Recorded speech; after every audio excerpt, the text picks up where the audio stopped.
Thank you, Mr. Mike Gitonga, for the kind introduction.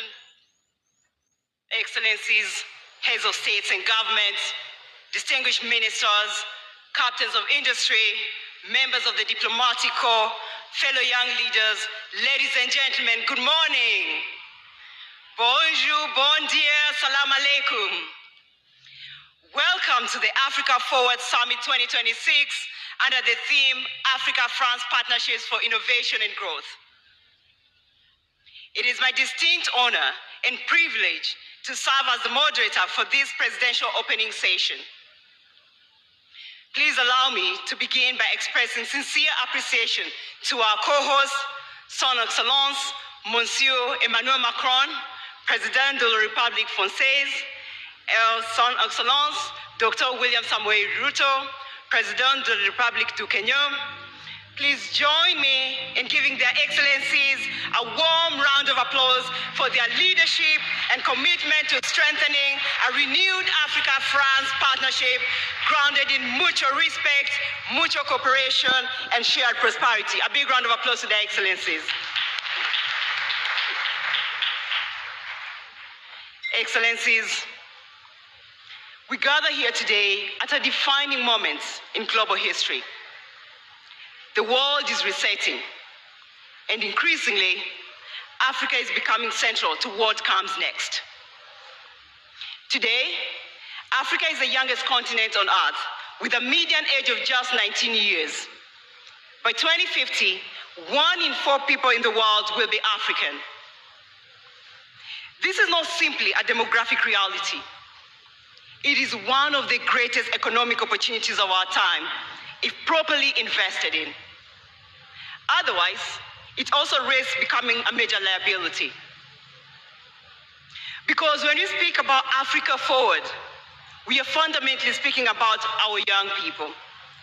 Young Africans are already driving transformation across this continent, and this was clearly demonstrated yesterday at the Youth Future Makers Forum, where both President Macron and President Ruto actively engage with young leaders and entrepreneurs.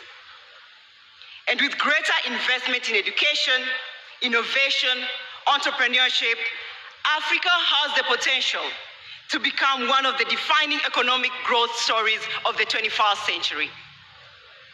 Excellencies, how do we go from the amazing potential that we have to where we need to be at unprecedented scale and speed? Excellencies, as a young Kenyan, as someone privileged to have studied at Sciences Po Paris, and as someone who has had the opportunity to travel across more than 40 countries in Africa and continues to actively engage with young people and leaders from both Africa and Europe, I genuinely believe that this moment matters deeply for Africa, for France, and for the future of international cooperation itself.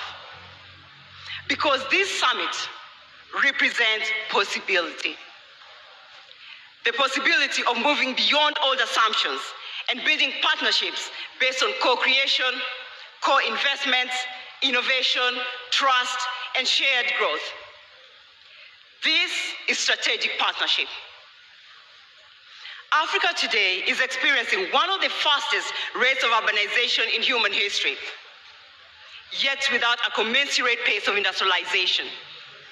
Historically, countries such as France achieved sustained prosperity through the combination of demographic growth, urbanization, and industrial transformation. Africa has the demographic dynamism, urban momentum, and now we need to accelerate the rate of industrialization at the required scale to meet the continent's extraordinary potential today and for the future. Ultimately, the Africa Forward Summit will not be measured simply by speeches and declarations, but by delivery, by investments unlocked at scale, by industries built at scale, by opportunities created at scale, because Africa Forward is not simply a slogan.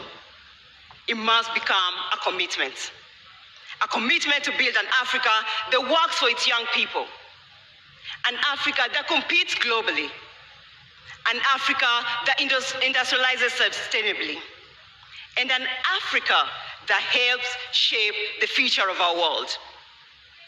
This is the Africa we want.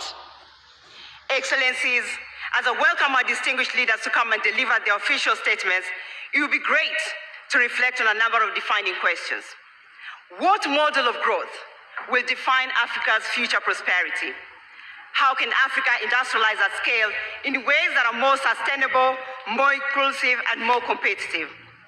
How do you ensure that the partnership between Africa and France is truly equitable, future-oriented, and capable of delivering shared prosperity in an increasingly complex and competitive world?